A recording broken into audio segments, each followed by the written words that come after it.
Demoralise कर दी यूनुस ने, army को भी डीमोरलाइज करेगा।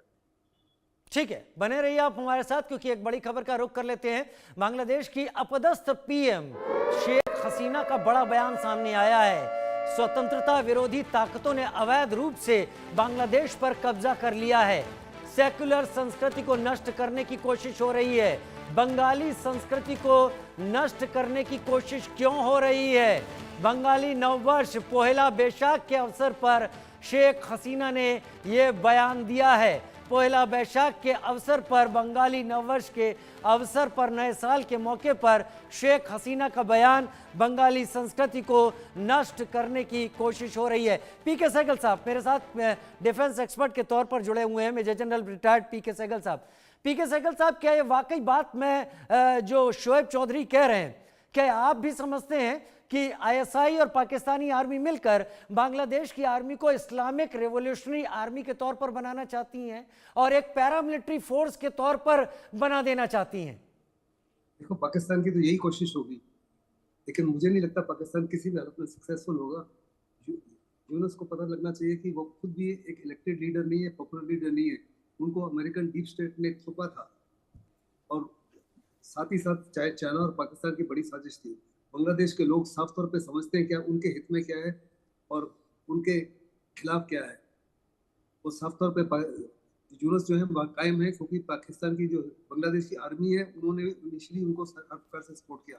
युवक जिन्होंने बहुत बड़े पैमाने पर हिस्सा लिया शेख हसीना को निकालने के, वो युवक सब उनके खिलाफ हो चुके हैं। दोनों बेगम जो है, शेख हसीना और दूसरी बेगम भी, उन्होंने भी हाथ जोड़ लिया है। वो भी एक दूसरे के साथ मिल गई है, क्योंकि साफ तौर पे वो चाहते हैं कि इलेक्शन जो है जल्द से जल्द हो। यूनुस ने साफ तौर पे कहा था कि 3 महीने के अंदर इलेक्शन होगी, लेकिन अभी वो चाहते हैं कि 2026 से के पहले नहीं इलेक्शन हो। यानी जैसे जैसे आपने बोला कि उनको एक किस्म से चस्का आ गया है पावर में रहने का, और कहा जाता है कि all power corruption, absolute power corruption absolute. वो अपने आप को एक किस्म से एब्सोल्यूट मोलक की तरह ट्रीट करना चाहते हैं। मुझे नहीं लगता वो इसमें सक्सेसफुल होंगे।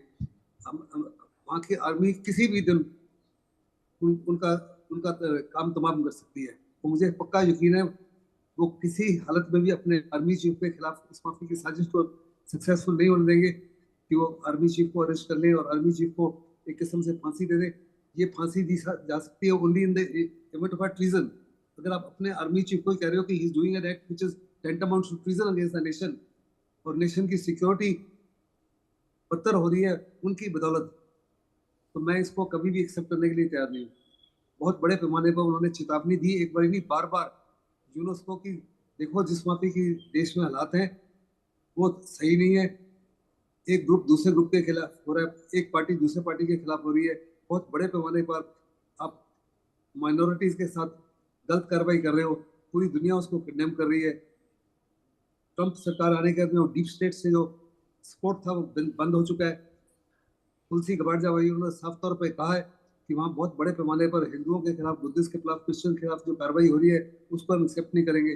साथ ही साथ उन्होंने कहा कि बड़े तौर पर बांग्लादेश जो है वो इस्लामिक स्टेट की तरफ बढ़ता जा रहा है और हम किसी प्रकार से इसको एक्सेप्ट नहीं करेंगे। ऐसे में मुझे नहीं लगता कि यूनुस इस माफी की कार्रवाई कर पाएंगे। यस, उनकी मंशा जरूर है, उनकी मंशा जरूर है। इसी माफी को उन्होंने एक एनएसए को लगाया है जो 23 साल से भगोड़ा था, 23 साल का आया है। क्या वहाँ के लोग जो है उसकी साजिश को नहीं समझते? मुझे पक्का यकीन है बंगाली लोग जो है साजिश को समझते हैं और किसी प्रकार वो इसको सक्सेसफुल नहीं होने देंगे। तो मुझे नहीं लगता कि यूनुस जो खुद ही काफी देर तक टिक सके। मेरे मुताबिक यूनुस डेफिनेटली अंदर the next 2 to 3 months will be definitely out. या तो उनको मार दिया जाएगा या उनको सत्ता से हटा दिया जाएगा। इसमें बड़े पैमाने पर अमेरिका भी कुछ कार्रवाई करने जा रहा है। अगर आपको याद होगा जब मोदी मिले थे ट्रंप के साथ में, तो बांग्लादेश का इशू डिस्कस हुआ था और उन्होंने साफ तौर पे कहा था प्रधानमंत्री जी को कि जहां तक बांग्लादेश का ताल्लुक है मैं आपको छोड़ता हूँ, यानी दूसरे लफ्जों में फ्री हैंड देता हूँ, हिंदुस्तान को क्या करना है। बांग्लादेश बड़े पैमाने पर $14 बिलियन वर्थ ऑफ एक्सपोर्ट करता है भूटान को, नेपाल को। वो जो बॉर्डर है जिसके थ्रू एक्सपोर्ट होता है, हिंदुस्तान ने उसको बंद कर दिया। साथ ही साथ बांग्लादेश का जो सबसे बड़ा रेवेन्यू का सोर्स था वो है टेक्सटाइल जो है ज्यादातर इंडिया के थ्रू एक्सपोर्ट होता था। उन्होंने कहा हिंदुस्तान ने कहा जो तो सामान आ चुका है उसके ऊपर हम कोई बाधा नहीं रखेंगे, लेकिन आइंदा किसी सामान को एक्सपोर्ट नहीं करेंगे। फिर बांग्लादेश की quality of life is dependent on India.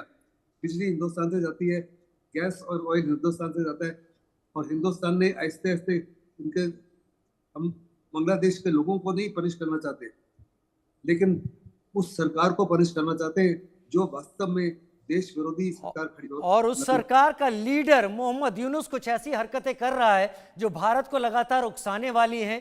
वो हर तरीके से पाकिस्तान और चीन को बांग्लादेश में लाकर बांग्लादेश को गिरवी रखने तक की कोशिश कर रहा है। शोएब चौधरी, आपको नहीं लगता कि मोहम्मद यूनुस की सारी कोशिश बांग्लादेश को सीरिया, गाजा, फिलिस्तीन, लेबनान जैसा बना देने की है?